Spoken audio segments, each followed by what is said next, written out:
Sinaloa, Mexico. A state with such exceptional abundance from both land and sea. Even for a state so rich with ingredients and recipes, there are a few that manage to stand out. Okay, I'm visiting two of those today. First, the legendary Cuchupetas, which has some of the most famous seafood in all of Sinaloa. Whoa! I don't know what to eat next. Then, I'm meeting with some legends in the making. Que se siente muy rico. A family behind one of Sinaloa's most famous breads, Pan de Mujer. Irresistible. In my kitchen, I'm using two Sinaloan staples to create recipes that are bound to become favorites in your own home. Inspired by all of that shrimp from Cuchupetas, cheesy, saucy, chunky, spicy, oh, so crave-worthy shrimp pasta bake. And an ode to Sinaloa's fertile farmlands. I'm using chickpeas in a surprising way. In a moist and fluffy pound cake, topped with whipped cream and caramelized bananas. It's like sweet, savory, delicious. Yeah. This is home cooking Sinaloa style. Dame, dame, dame tu chocolate, dame, dame, dame café caliente, dame, dame, dame tu corazón.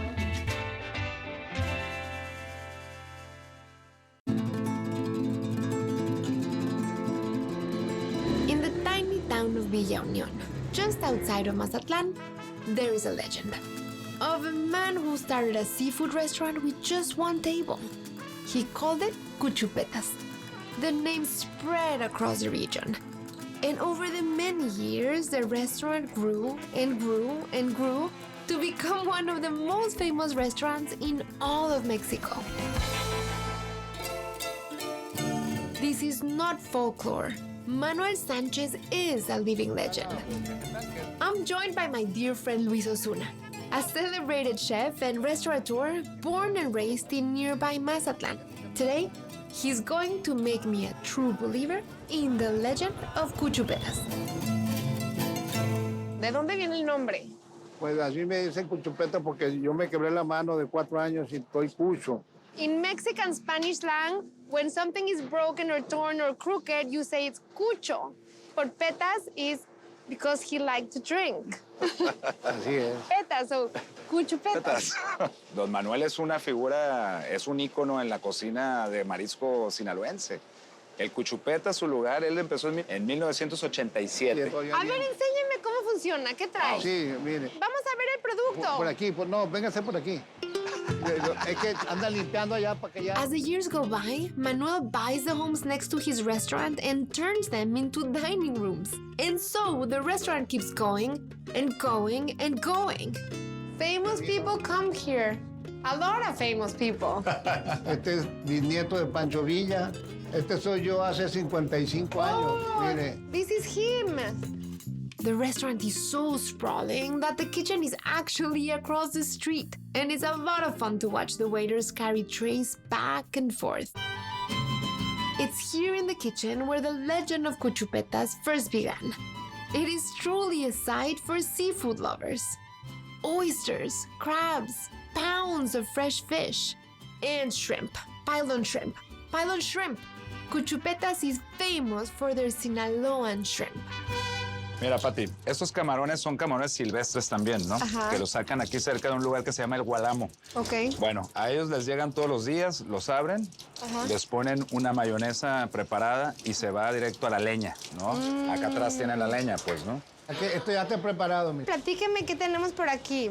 Aquí no hay frío. Estos son camarones a la Cuchupetas, Ok. cauque a la Cuchupeta langostino y los ostiones a la Cuchupeta de los que comió están cocinados. Ándele. ¿Qué hubo? ¿Ya lo probó? Esos son muy gustados, se vende mucho. Te sabe el sabor a la leña, ¿no? Nos gusta mucho el sinaloense ponerle todo lácteo, pues, ¿no? Sí, Y sabe muy bueno cuando le pones mayonesa y alguna preparación secreta que no nos quiere pasar la receta, don Manuel, ¿no? Pero cuando lo pones en el grill, pues es una combinación padrísima. ¿Qué le gustaría a la gente que no ha venido a Sinaloa, a la gente que no ha venido a Cuchupetas, ¿Qué les diría que todavía no saben de Sinaloa? No, porque aquí los esperamos para que sepan lo que es bueno. Yo quiero comer, no sé tú. Sí, yo también quiero comer. Mira El más el callo de tamaño. hacha. Siéntese. ¿Cuáles son estos, don Manuel? Camarón a la crema, a la cuchupeta. Está buenísimo. I don't know what to eat next. I mean, I felt like this the moment I got to Sinaloa. It's like you don't know where to look, you don't know what to grab, you don't know what to eat because everything's so good. ¿Por qué es tan generoso Sinaloa con su producto? O sea, ¿qué? ¿Por qué hay tanto? Mira, Why is there so much? tenemos un litoral grandísimo de playas y de mar, pues, ¿no? Entonces, la temperatura del agua, el alimento que comen los productos del mar. Usted tiene como un toque especial, porque todo lo que yo estoy probando está exquisito. Tiene clientela que lleva tantos años.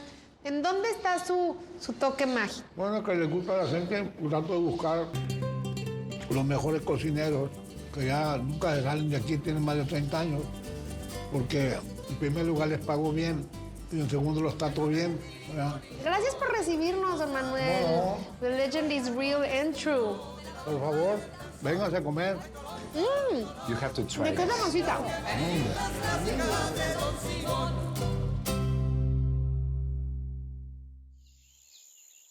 Sinaloa has a couple of huge staples in their kitchens, but one of the biggest ones is shrimp. They use shrimp in 1,000 ways in aguachile, cocktails, ceviche, soups. And I'm going to use them now for a pasta bake. So here we have Anaheim chilies, which I used to be very unfamiliar with. The thing with Anaheim chilies is that you have to coax their flavor out. And one way to do it is to char or roast them. If you eat the Anaheim chiles raw, you won't feel or taste that much. But if you char or roast them, their sweetness, their heat, and all their flavors sort of blooms out. In this pasta bake, I want to have many things that I experienced in Sinaloa. I experienced the combination of the roasted Anaheims with the tomato, the garlic, the onion as a base, but I also experienced a lot of creamy and cheesy versions of shrimp. And then they have a ton of versions of shrimp with the tomato and Anaheim mix. So in this pasta bake, we're doing both things together. We're getting the tomatoey, we're getting the creamy, and we want a lot of that oozy melting cheese. I have 2 garlic cloves that I'm trying to chop really, really fine because we are not going to puree the sauce. It's gonna cook in there. So you do the same thing with the Anaheim as what I always do with poblanos. And you can see this is exactly what you want. You want it to bubble and sort of come off of the flesh. Now this is the moment when we're gonna make the chiles sweat. You're gonna put them in a plastic bag. You know what my mother always does when she chars or roasts her chiles? Not only does she put them in a bag, she grabs a kitchen towel and she swaddles the bag in the chiles like that. It makes no difference, but it does look cute in your kitchen. Just let them sweat for about 5 to 10 minutes. Meanwhile, I'm gonna get the rest of my ingredients going here. I have my casserole set over medium heat. I'm gonna add about 2 tablespoons of olive oil, my whole white onion that I chopped. We just want the onion to begin to soften and cook. I'm gonna use 3 pounds of tomatoes on the vine. I love crushing the tomatoes in the blender because it is fast.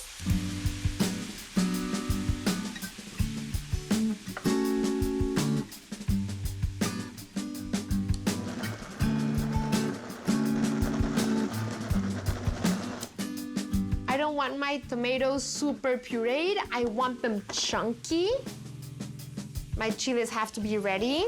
They sweated so much. Look at the steam. And they smell so beautiful, like a completely different smell than when they're fresh. Just remove the skin. Now, this is very important to know. You want the walls of the chile to stay nice and firm. If you cook them too much, they become mushy. So So this was about a pound of Anaheim chiles because they were very large. I'm going to add the garlic. And the garlic is gonna cook just for like 20 seconds because we don't wanna brown it. We just wanna soften it. And you can smell it almost immediately. So we have the Anaheim chiles. I'm going to add a can of tomato paste because I want this casserole to be really intensely tomato flavored. We're going to add a lot of cream and cheese. So we need for the tomato flavor to kind of battle the cream and the cheese in a great way. And now it's starting to smell like pizza sauce. That is a good thing. I'm gonna add 3/4 of a teaspoon of salt to start seasoning the sauce. Some freshly ground pepper. This sauce is gonna cook down for about 30 minutes. In the meantime, I'm gonna cook a pound of pasta. I have 2 pounds of shrimp. I wanna cook the shrimp over high heat very, very shortly. I just wanna give it a nice brown finish on both sides. I don't wanna fully cook because it is gonna be a shrimp bake and it's gonna go in the oven and it's gonna finish cooking in the oven. 2 tablespoons of butter, a tablespoon of olive oil. There are days when I am using the 10 burners in the kitchen, and those are my best and happiest days.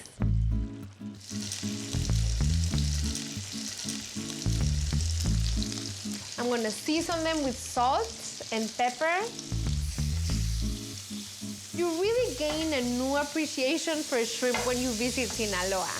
Their shrimp are really scrumptious because they feed in water that is really mineral rich, water that comes from the mountains that passes through natural mineral lands, and then that water goes to fertile farmland, and then it gets to the shrimp, and the shrimp are just crazy delicious.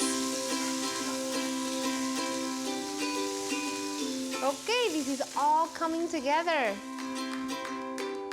I'm gonna coarsely chop some of these cooked shrimp because I'm already thinking of how I'm gonna eat this pasta bake, and when I dive into it, I want the most amount of shrimp bites. It looks so good.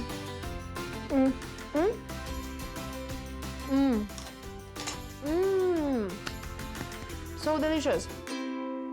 It needs a little more heat for my taste. I'm gonna add some chiltepín chiles, which are one of the biggest of Sinaloa staples. If you can't find chiltepín, you can use chile de árbol or red chile flakes.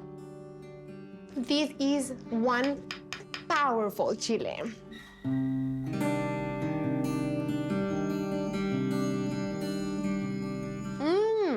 The punch from the chiltepín, so good. I'm gonna add about 2 cups of Mexican crema. Now we're gonna put half of the shrimp that I had left whole on top. And then about a cup each of queso quesadilla. And then I'm gonna do about a cup of queso cotija, which is gonna give it that like salty, rich taste. And then a cup of grated Oaxaca cheese. This is ready to be put in the oven, which will be at 450, and it will go in there for like 15 minutes.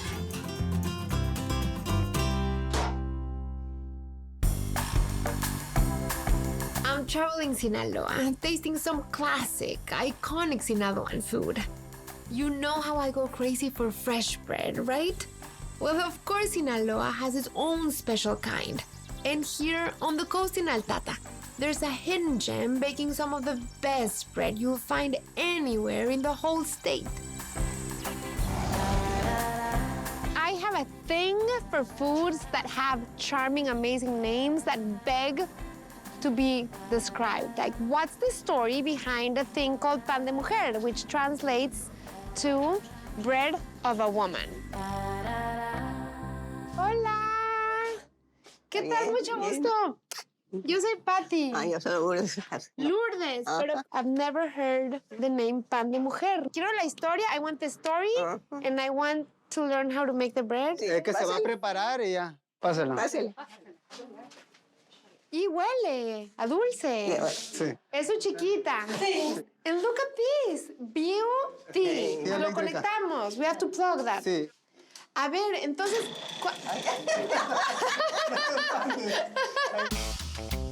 Lourdes and her family have been baking bread here for 40 years, and the recipe has always been the same. Harina. Harina. Este es azúcar, ¿no? Are you guys following? 2 buckets of flour, 1 bag of sugar, and 2 lids of yeast. Two. Tú. Es manteca fresca. Sí. Ya. ¿Ya? Sí.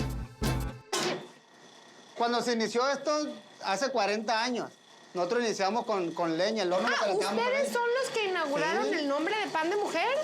Sí, pues somos los iniciadores aquí en Altata con el pan de mujer. And it's called Pan de Mujer because it was different from the bread that they used to make, and it uses piloncillo. Sí. Yo soy Pati. Yo soy José Héctor Villalobos. He's Loli's husband. Ella dice hasta la tumba mujer. Yo también digo, cuando pongo hasta la tumba mujer. le digo. He says if she weren't a cook, she'd be a singer. Yo le agarro la manita. Pero qué bueno. ¿Qué voy a hacer? Si de veras te quiero, yo te adoré. Y olvidarte no puedo. Ay, mira, qué voz. Pan de Mujer started with just this dough being filled with the piloncillo, but then the customers started demanding different fillings, and so they started filling it with pumpkin jam, with cajeta, and then she started adding cream cheese. ¿Qué le pone, periódico? Este trabaja con diésel.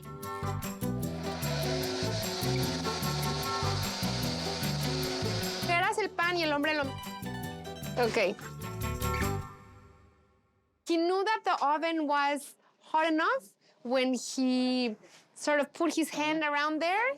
How do you know it's ready? You never look at a timer. Bueno, aquí no, estamos checando. A puro No cálculo thermometer, no timer. Truly artisanal, traditional.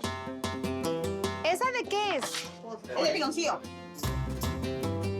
I had never seen these of brushing the simple syrup on bread that just comes out of the oven. It's so smart. Se carameliza. It caramelizes as soon as you brush it. A ver, ¿cuál agarro de acá? Eso también. Esta. Este es el piloncillo. Sí.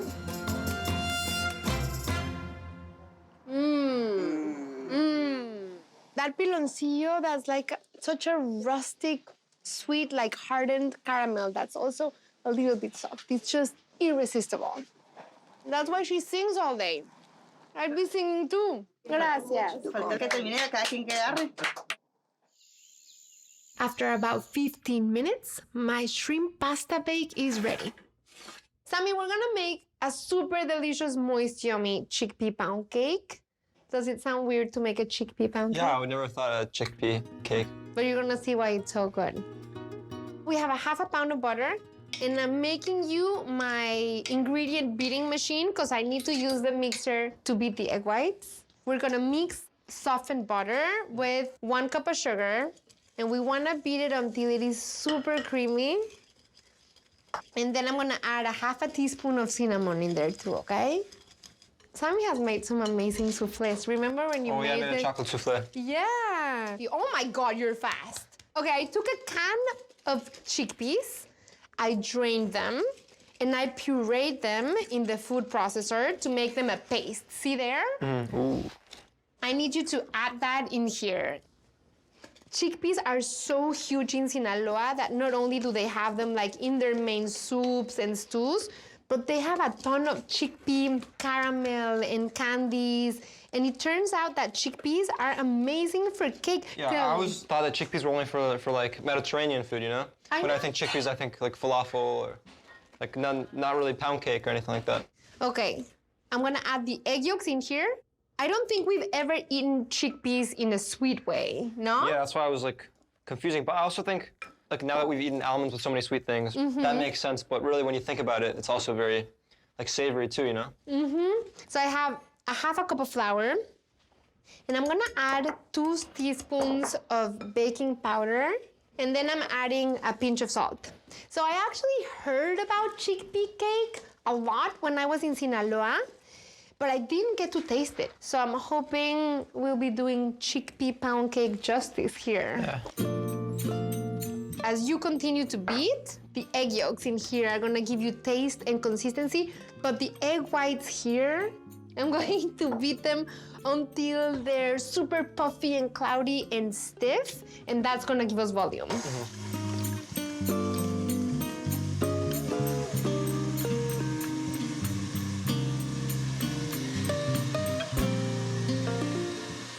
That's so weird. Like, it just does not look like eggs anymore. I know. Okay, so now when you have the egg whites, you wanna fold instead of beat So I don't, like, ruin the consistency. yeah. This is what I did for the souffle, I remember. So yeah, there you go. And you did it masterfully, so you do the same thing. Okay, eso, muy bien. Okay, now, here's the thing. You wanna make sure that you're folding until you can see The whites? the separated whites. I mean, you're gonna lose some of the puff, but you don't wanna lose most of the puff. It's more fun to cook and bake with you guys than when I cook solo. But when I cook solo, I can play whatever music I want. Okay, so Oh, this this is is so great. So now we're gonna put the cake in here. I'll hold it for you and you scrape. It smells so nice. Okay, then eso. And then, se ve padre, ¿no? Yeah, looks good. Nice. Okay, so we have that oven at 350, and we're gonna put that in there for like 35 minutes.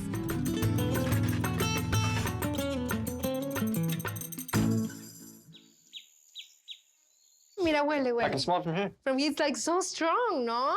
I love that the sides have that like nice crust.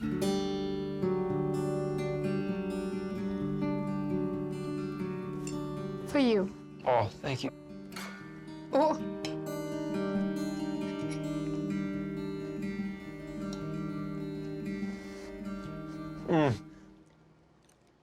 It's so good. It's so delicious. Oh, the pasta with the chunky sauce and it's creamy. It's a little bit spicy. The heat that you taste, which I love, is from the chiltepín. But then immediately it gets soothed down with the cream and the cheese. Yeah. And I like the pasta that you use too. Like, It's rigatoni. It needs like nothing else. Did you get the shrimp on top? Let's try. I think this is a regular from now on. Yeah, for sure. It puffed up nice. Yeah, it looks good. And it looks moist already. Okay, so we're gonna let it cool. I'm gonna make a very simple sauteed banana topping. And I like them thick because I like to bite into them, you know? Les voy a echar acá, nada más a que se doren un poquito. I'm just browning the bananas in already melted butter. And I just want to caramelize the sugar from the banana. I want to give it a nice coating. I don't want it to be super mushy. Ah, and I want all that butter.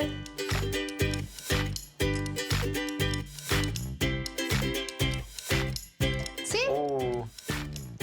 Okay, so we're gonna mix a little confectioner sugar with cinnamon. Yo te echo más.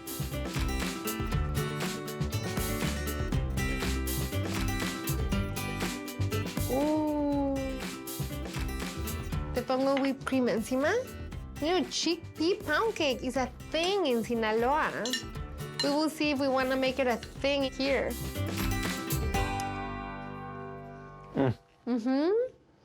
It's so good. You definitely taste the chickpeas. But like you said earlier, like, it's like a different form of the chickpea. Like, it's not like the usual chickpea flavor, you know? But the texture, it's so amazing for the pound cake. It's like it wants to be marzipan. Yeah, it's super soft. I appreciate that everything I try to make, you at least try to eat. This was really like a Sinaloa-inspired meal.